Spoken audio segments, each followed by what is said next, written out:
ये मैं हूँ अंजन, ये मेरी अर्धांगिनी जिसकी वजह से आप मुझे हमेशा देखते हैं, मधु श्रीवास्तव। मेरा बर्थडे है, इसके लिए आपकी तरफ से मैं बर्थडे मना रहा हूँ। Happy birthday to you. Happy birthday to you. Happy birthday, dear Dada. Happy birthday to you.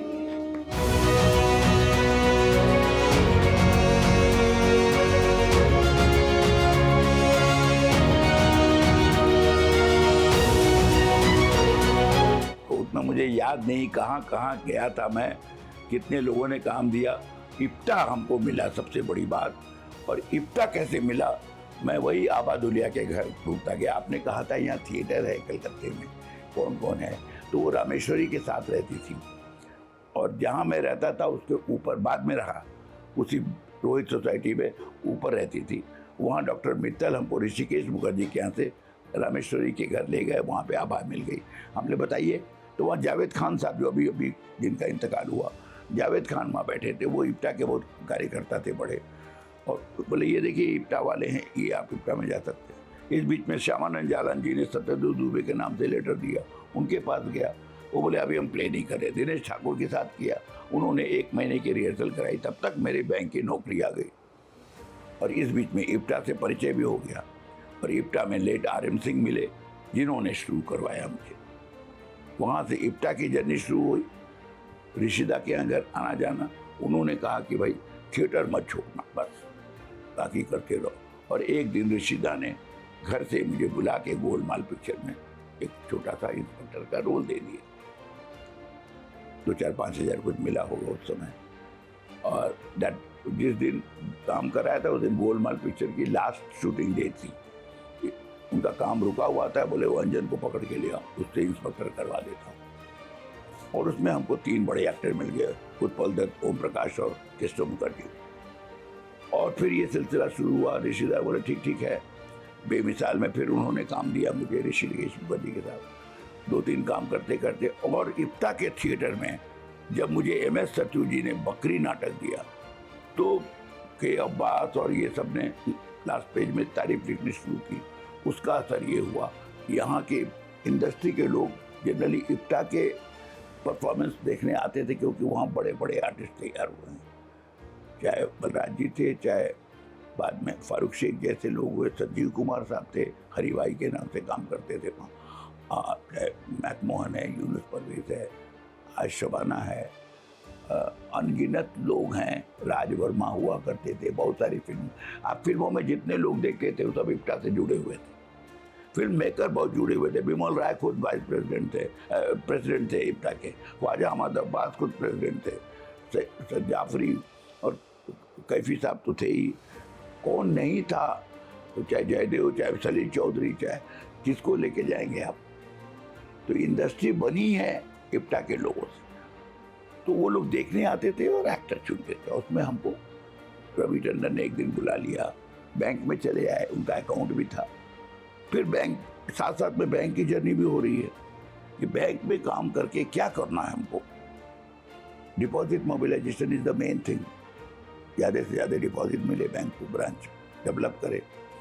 ये पिताजी से थोड़ा सा सीखा हुआ था, कन्वेंसिंग कैसे किया जाता है, कैसे कस्टमर को रिक्वेस्ट किया जाता है। और इस तरह से जूहू एरिया के जितने भी कस्टमर थे, सब ने मुझे हेल्प किया।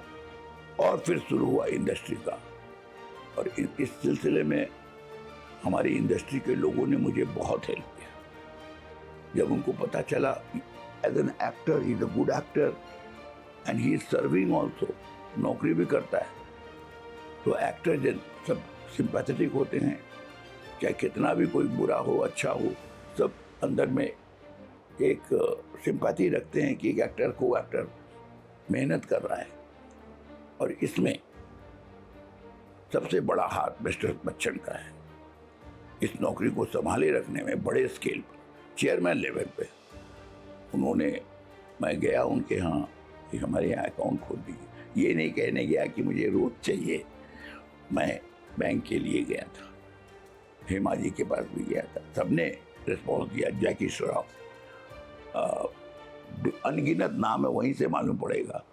अभी तक लोग कहने लगे बस करो, अब इतना सर्विस दे नहीं पाते, इतने स्टार्स और इतने टेक्नीशियंस, कैमरामैन, सबका अकाउंट खोल के रख दिया। इतना थिएटर वर्कर इतना भर गया ब्रांच कि ग्रेड 1 से ग्रेड 4 में चला गया। और चेयरमैन ने कहा मेरे अंडर है, इसका मास्टर साइन करना जरूरी नहीं है, काम तुम बैंक मत छोड़ना, बस इतना कहा। और मैं बाहर का काम भी करता रहा और मुझे बैंकिंग का भी नशा लगा था, चाहे सनी देओल के साथ काम कर रहा हूँ या संजय दत्त के साथ काम कर रहा हूँ, सबको बोल रहा हूँ अकाउंट खोलो मिलता। एक दिन राहुल रवेल ने टॉन्ट भी कर दिया, खोल दे रहे क्या है अकाउंट, तब से मांग रहा है। तो पर बच्चन साहब का स्टीडी रहा, हर 6 महीने में उन्होंने मेरा टारगेट पूरा करवा दिया। और ये इतनी बड़ी बात हुई कि चेयरमैन ने कहा कि इसको जाने मत देना, बस इसके पास छुट्टी हो या ना हो, let him continue and what ever is. बड़े बड़े बाबूजी के टाइम पे भी एक जोनल मैनेजर आए थे, बोले ऐसे ही करते रहिए और बैंक का नाम ऊंचा करते रहिए। तो इस तरह की चीजें हो।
प्रोसिक्यूटर बनाया था, मर्डर केस था, सजाए मौत में। और फिर वहाँ से वो शूट करने के बाद मुझे याद है नसीर का, वो संडे के दिन हमको ले गए थे, बोले कि नौकरी करता है तो हमको संडे को शूटिंग रखी थी। नसीर और मैं उस एक गाड़ी में था, ऑस्टिन कार था, और खुद डायरेक्टर भी चला रहा था विनोद चोपड़ा, और साथ में वो लड़का मिश्रा बड़ा डायरेक्टर है, वो असिस्टेंट था उनका, कुंदन भी था।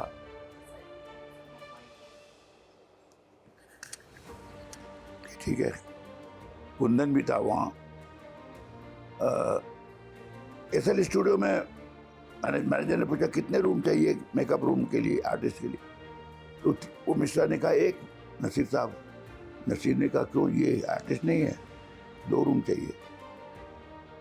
तो एक वो नसीर का एक एटीट्यूड वो शूट हो गया। बहुत दिनों के बाद कुंदन ने मुझे एक स्टिल भेजा बाई पोस्ट, और उसमें लिखा था सायन का एड्रेस। मेरा एक फोटो नसीर का प्रोसिक्यूट करते हुए स्टिल, उस समय स्टिल कितना वैल्यूएबल होता था। और वो स्टिल लेकर के मैं गया, कुंदन का घर ढूंढने, मिला नहीं, बोले यहाँ से चले गए। और बहुत दिनों के बाद जब ये जो जिंदगी शुरू हुई, तब मुझे अमृतपाल मेरा को एक्टर था जो इप्टा में थे, उन्होंने कहा कि देखो वहाँ पे ओबेरॉय वर्ली में ऑफिस है, जाओ, आजकल एक नया शुरू हुआ सिस्टम सीरियल का। लोग क्या होता है, बोलो वो सीरियल ड्रामा को अलग अलग भाग में दिखाएंगे वगैरह वगैरह। गया मैं, जाओ ना, तुमको काम मिल जाएगा यार, यू आर गुड एक्टर। गया मैं, पता चला कि सब कास्टिंग वास्टिंग हो गई है। तो मैंने कहा यहाँ कुंदन शाह भी हैं क्या, बोले हाँ। वो आके थोड़ी देर वेट किया, फिर मंजूर सिन्हा और कुंदन शाह थे। लोगों ने देखा, हमने कहा मैं बंगाली का कैरेक्टर सुना है। अरे यार रंजन तू बहुत देर कर दिया, ऑलरेडी विजय कश्यप को मैंने कास्ट कर दिया, जब दूसरा कोई कैरेक्टर करता है, दूसरा कोई कैरेक्टर नहीं करना मुझे बोल के चला आया। और काफ़ी दिनों के बाद उन्होंने ये जो ज़िंदगी में अशोक पंडित को भेज करके मुझे बुलाया। हमने कहा नहीं, नौकरी छोड़ के तो मैं नहीं जाऊँगा, नहीं इधर के ना उधर के ना। बोले नौकरी के बाद आ जा, मेरी नौकरी है कुंदन के यहाँ। तो कुंदन ने कहा कि तू हम एक रोल कर ले। हमने नहीं, हम नॉट इंटरेस्टेड। हमने कहा था बंगाली का रोल, वो आपने दिया नहीं। बस ठीक है, लेकिन एक स्क्रिप्ट तो सुन लो। तो शरद जोशी का लिखा हुआ स्क्रिप्ट था, और सुनते सुनते मैंने एक जगह कहा यहाँ ऐसा भी बोल सकता है, बोले इसीलिए कह रहा हूँ तो कर ले। इम्प्रोवाइज कर दिया मैंने लाइन को, और उन्होंने जल्दी से कॉस्ट्यूम वाले को बोला इसका कॉस्ट्यूम का माप ले लो। हम कहता मत करिए, हम कब करेंगे?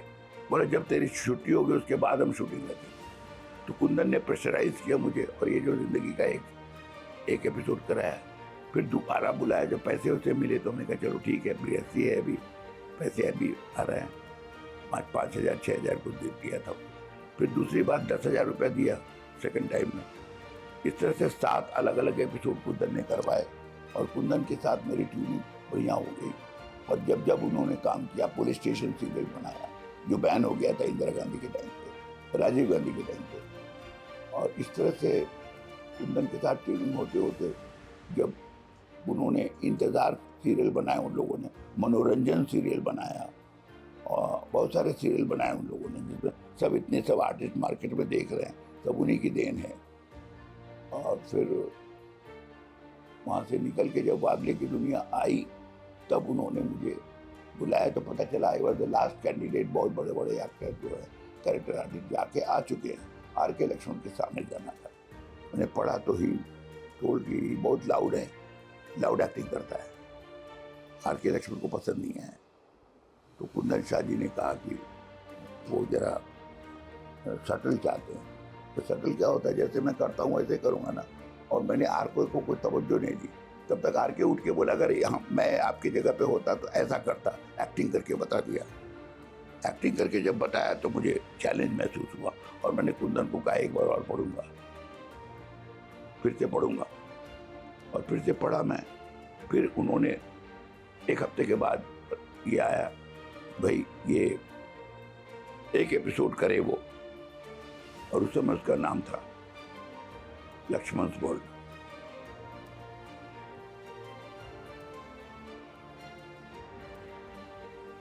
उस समय सीरियल का नाम था लक्ष्मण की दुनिया।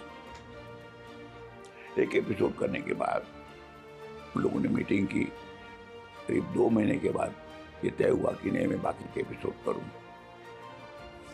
प्रोड्यूसर दुर्गा कोडे प्रोडक्शन, हिंदुस्तान का टॉप प्रोड्यूसर, पहला प्रोड्यूसर जो पहला एड फिल्म बनाता है वो है दुर्गा कोडे प्रोडक्शन। एड फिल्म जो वर्ल्ड है वो पनामा सिगरेट का अशोक कुमार को लेके बनाया था। दुर्गा कोडे खुद एक्ट्रेस थी, उनकी बहू क्रिस्टीना कोडे वाज हैंडलिंग वागले की दुनिया, और RK लक्ष्मण उनके फैमिली फ्रेंड थे, इसलिए उन लोगों ने RK को दिया। अब दूसरी कहानी मालूम पड़ी कि RK लक्ष्मण को दूरदर्शन ने रिक्वेस्ट किया था कि आप कुछ भी दीजिए अपना, चाहे कार्टून को ही शूट करके दीजिए। उन्होंने कहा ऐसा नहीं होता है। 2 साल के बाद दूरदर्शन के रिक्वेस्ट के 2 साल के बाद उन्होंने सोचा कि ठीक है मैं कुछ बनाने की कोशिश करता हूँ, और उन्होंने ये कंसीव किया। 6 एपिसोड उन्होंने बनवाया, ओनली 6। वो रिकॉर्ड है कि 13 से नीचे नहीं होता था। उन्होंने कहा ओनली 6 एपिसोड आया। Are you interested? बोला हाँ, जो आप देंगे वही। 6 एपिसोड टेलीकास्ट हुआ, और उसके बाद तो रातों रात। शाहरुख खान देखिए वो इम्पोर्टेंट नहीं था इस समय। Shahrukh Khan was nothing at that time, उसको कोई जानता नहीं था, बिकॉज शाहरुख वॉज हमारा बच्चा था। हमारी यूनिट में जैसे आलोकनाथ को बुलाया गया, जैसे आपका सतीश शाह को बुलाया गया, इन सबको तैयार किया, उसी तरह शाहरुख भी आया, उसको तैयार किया गया।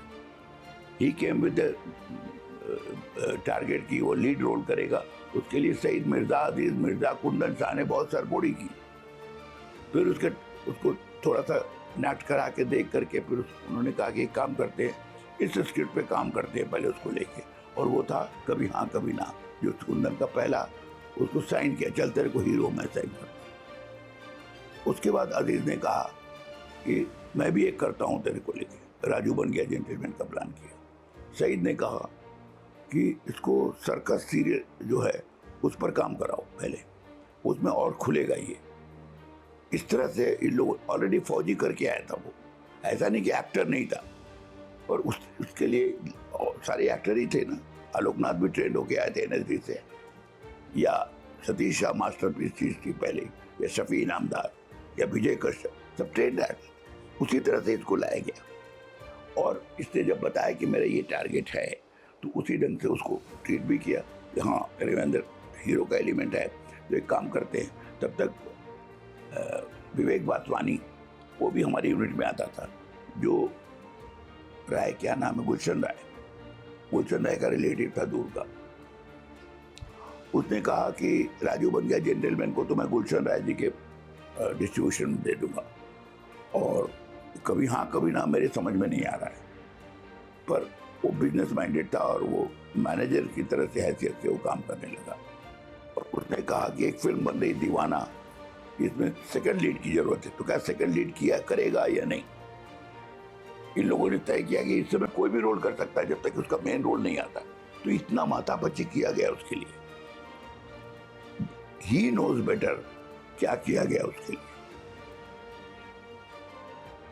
तो इस समय अमिताभ बच्चन क्या किए, कैसे बर्ड कंपनी में नौकरी करते थे, वो इंपॉर्टेंट नहीं है। इंपॉर्टेंट अभी हमारी कहानी है, वो कहानी में कौन कौन आया।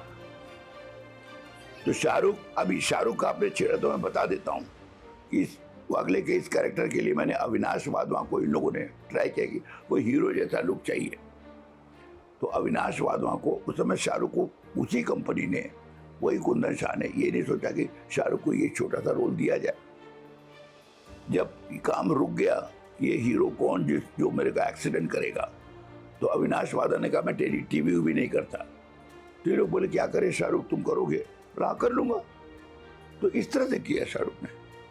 उसमें क्या है, तो उसका स्पोर्ट्समैन स्पिरिट जो था वो काम आया।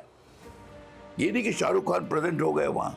शाहरुख खान कहा कि मैं ये फिल इन द ब्लैंक मैं कर लूंगा, एंड ही डिड वेल, क्योंकि एक्टर था वो।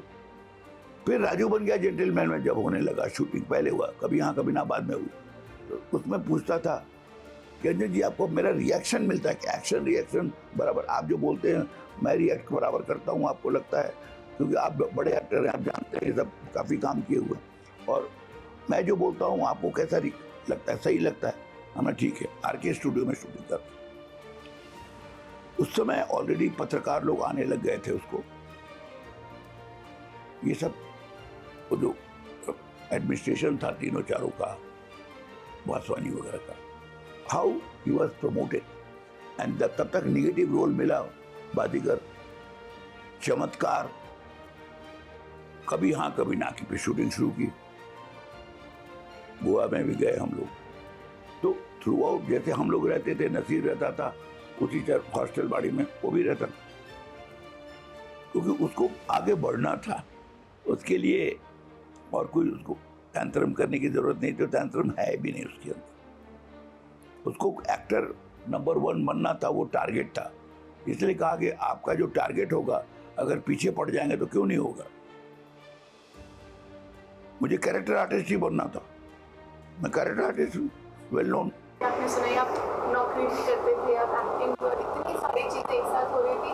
तो जब आप अभी के जनरेशन को देखते, जो अभी के एक्टर्स हैं, क्या आपको लगता है कि क्या मैं कंपैरिजन नहीं करूंगा किसी एक्टर से। हर आदमी अपने सिचुएशन के लिए काम करता है, अपनी अपनी सबकी तकलीफ है, सुख है, दुख है, किसी को केयरलेसनेस है, आई डोंट केयर। कोई जो जिसका टारगेट होगा, चाहे वो इस पेशे में हो या किसी और पेशे में हो, वो आपको पूरा करने की कोशिश करेगा।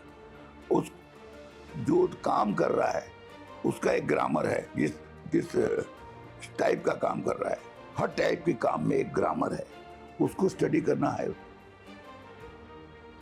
कोई एक्टिंग ठीक से नहीं करना चाहता है तो धीरे धीरे प्रोडक्शन की तरफ चला जाता है। कोई चाहता है कि मैं इसको डायरेक्ट करूं, तो वो एक्टिंग करते करते अशोक पंडित की तरफ डायरेक्शन में चला जाता है। तो ये तो डिपेंड करता है। I can not compare any actor with me. तो मेरा सवाल था कि मतलब एक्टर्स जो बहुत पुराने सीनियर एक्टर्स हैं, उनको उनका आजकल कैसा ट्रीटमेंट होता है? क्योंकि हैं तो उनको ज़्यादा कुछ तो बताने की ज़रूरत नहीं पड़ती कि आप भी शॉर्ट देते होगे तो आपको भी इतना कुछ एक्सप्लेन नहीं करना पड़ता होगा। सो वो ट्रीटमेंट कैसा होता है, मतलब जब आप सेट पर होते हैं तो कैसा? उन्हें मालूम है, मेरा काम देखा हुआ है। अभी जैसे समीर कुलकर्णी, उसको आइडिया है, उसको ये मालूम है कि हमें क्या चाहिए, इनको बताने की जरूरत है। वो बताते हैं और मैं काम कर सकता हूँ, कोई तकलीफ नहीं होती। मुझे तो चैलेंज यही कर रहा हूँ कि मुझे डिजिटल के जो नए डायरेक्टर हैं वो मुझसे काम लेके बताएं क्या दे। वो हमको काम करा सकते हैं, जैसे कराए तिमांशु ने आउट ऑफ लव में, अभिषेक सेन गुप्ता ने किया कैंसर बीच में। तो कराएंगे तो मालूम पड़ेगा ना, काम ही नहीं करेगा तुमको मालूम कैसे पड़ेगा मैं क्या कर सकता हूँ। और सीनियर एक्टर में उस जमाने का फॉर्मूला अलग था। जब मैंने विनोद खन्ना या विनोद मेहरा के साथ सत्यमेव जयते या आखिरी अदालत ये सब किया है, तब तक जैकी भी ने आ गया था उस समय दिनों में। बच्चन साहब के साथ जब शहनशाह, खुदा गवाह, मैं आज़ाद हूँ या तीन पत्ती, इसके बहुत दिनों के बाद किया। तो वो अपनी जगह पर है, हम अपनी जगह पर है। हम अपने कैरेक्टर को जस्टिफाई करते हैं कि नहीं, दैट इज इम्पोर्टेंट।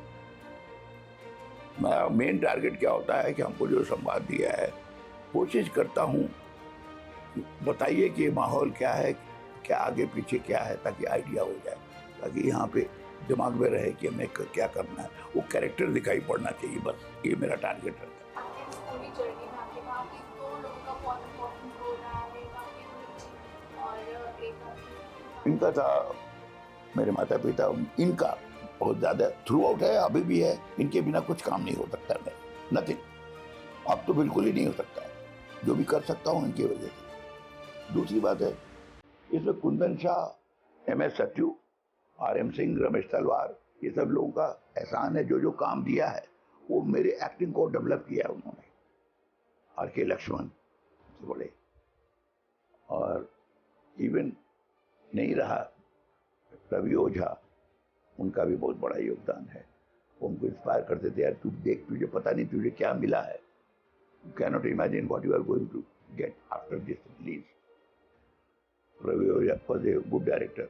यहाँ तक कि उनके प्रोडक्शन बंगाल में बहुत वेल एस्टेब्लिश हो गए। उन्होंने हमें बंगला फिल्म के लिए बुलवाया था, नहीं रहे वो अलग बात है। काफ़ी लोग चले गए। यशराज जी ने जिस तरह से चक दे इंडिया में जब वो रोल अटक गया था तो उन्होंने सजेस्ट किया था कि बुला लो थिएटर से उस लड़के। सुभाष घई ने अनएक्सपेक्टेड, जिस ग्रुप से मैं जानता नहीं था, उन्होंने युवराज के लिए बुलाया चक दे इंडिया देखने के बाद, पुकार देखने के बाद। सबसे ज़्यादा राजकुमार संतोषी ने 7 फिल्में करवाई मुझे। तो कुंदन और राज का बहुत बड़ा योगदान है। और अभी के दिनों में hats off to the new directors कि अभिषेक कपूर ने आयुष्मान के साथ मुझे नए जनरेशन के साथ रखा, चंडीगढ़ करे आशिकी, और मेघना गुलजार ने ये विकी के साथ सीन करवाया। अच्छी फिल्म है जो रिलीज होने वाली। ये लड़का मनीष तिवारी ऑफर किया कि चिल्ड्रन फिल्म सोसाइटी के लिए फिल्म बना रहे हैं, तो मैं NFDC और चिल्ड्रन फिल्म सोसाइटी की फिल्म करना चाहता हूँ। अब हमेशा शॉर्ट फिल्म भी करता हूँ मैं, एड और वेब सीरीज OTT के अलावा वो सब भी करता हूँ। जो हमको ऑफर करे। मेरे ऊपर कहानी है ओल्ड किड, एक शॉर्ट फिल्म बहुत अच्छी बनी है, और भी 1-2-3 बनी है। एक आशिक विद्यार्थी के साथ सर्कस के ऊपर किया हमने। इसने मनीष ने प्रिंसिपल का रोल दिया है, स्कूल के ऊपर है, और प्रॉब्लम है अभी तो बड़ी फिल्म हो गई है ये। चिल्ड्रन फिल्म सोसाइटी से हट करके ये इतना रवि किशन, गोविंद नामदेव, राजेश्वरी सरदेव, मैं, तो रोल अच्छा है। ये पिक्चर बहुत अच्छी बनी है और ये सबको देखना चाहिए कि बच्चों के फुटबॉल टीम को लेकर के टसल है, बड़े स्कूल और बस्ती के स्कूल को लेकर के।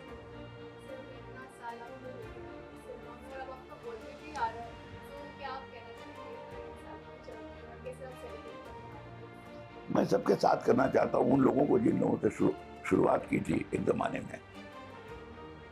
इवन PK गुप्ता, राजेश्री का बताया, वो लोग, वो डॉक्टर्स जो हमारा इलाज करते रहते हैं, वो फ्रेंड्स पुराने, सुरेंद्र पाल हो या जो हमारे साथ शुरू किए हैं, सतीश शाह हो, ये अपना दिलीप जोशी सबको बुलाया है 75। इसके बाद मैं बड़े स्केल पे होटल में 75 के बाद 76 बर्थडे हम होटल में नहीं मनाने वाले, घर में मनाने वाले। और बच्चों का समय है। मेरी बेटी जो ऑलरेडी एक्ट्रेस है, टैलेंटेड एक्ट्रेस है, जो रंजना है, ऑलरेडी एक्टिंग करती 4 फिल्म हमारे साथ कर रही है। और Ranjana but she wants to do main role in cinema और टेलीविजन या OTT।